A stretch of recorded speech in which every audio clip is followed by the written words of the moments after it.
Inakala ng lahat na isa siyang talunan, walang kwenta, walang kakayahan.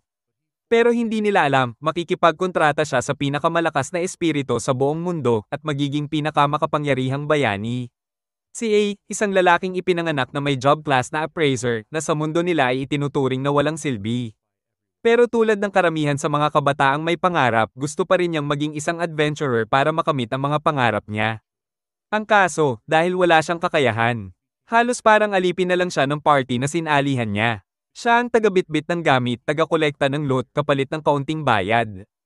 Ang swordsman nilang si Zord at ang wizard na girlfriend nitong si Jeline ay tinatrato lang siya na parang basahan. Hindi siya makalaban o makasagot kasi alam niyang walang ibang party na tatanggap sa kanya. Habang nakikipaglaban sina Zord at Jeline sa isang rat monster, nakatambay lang siya sa likod.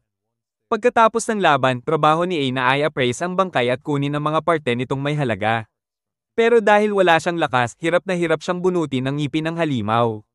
Nang humingi siya ng tulong, binato lang siya ni Zord at sinabing, kung hindi mo kayang gawin ang iisang trabaho mo, wala kang karapatang sumali sa kahit anong party. Gusto pa rin ni A na magtagumpay bilang adventurer, kaya nilunok na lang niya ang inis at kahihiyan, at pinilit kunin ang ngipin ng halimaw. Maya-maya, nakakita sina Zord at Jeline ng bangkay ng Hellhound, isang napakalakas na halimaw. Sobrang saya nila dahil alam nilang mahal ang bentahan ng mga parte nito. Agad nilang inutusan si A na magtrabaho.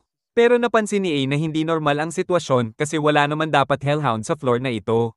Sinabihan lang siya ng dalawa na huwag kang mag-isip ng mga bagay na lampas sa antas mo.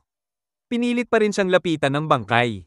Habang dinidismantle niya ang Hellhound, napansin nila ang isa pang bangkay sa malayo. Excited ulit si Zord kaya inutusan si A na i-appraise at kunin ang lahat ng valuable parts. Pero nagpanik si A kasi ayon sa mapa ng guild, delikado ang parte ng dungeon na ito. Sinubukan niyang kumbinsihin si Zord na masama ang kutob niya pero sinabihan lang siya ng bastos na swordsman ng huwag kang duwag. Kung ayaw mong masisante, sumunod ka na lang. Wala siyang nagawa kundi sumunod. Pagdating nila sa mas malalim na bahagi ng dungeon, nagkalat ang mga bangkay ng Hellhound sa paligid. Akala ni Zord at Jeline jackpot na sila, parang treasure trove daw. Pero si A lang ang nakapansin na bitag pala ito. Sinubukan niyang ipaliwanag. Kung adventurer ang pumatay sa mga Hellhound na to, bakit hindi pa nila kinuha ang mga valuable parts? Pero hindi makaintindi si Zord. Sinigawan lang siya, tumahimik ka. Biglang itinuro ni A ang isang dambuhalang grupo ng mga Hellhound na papalapit sa kanila. Lahat sila nang inig sa takot.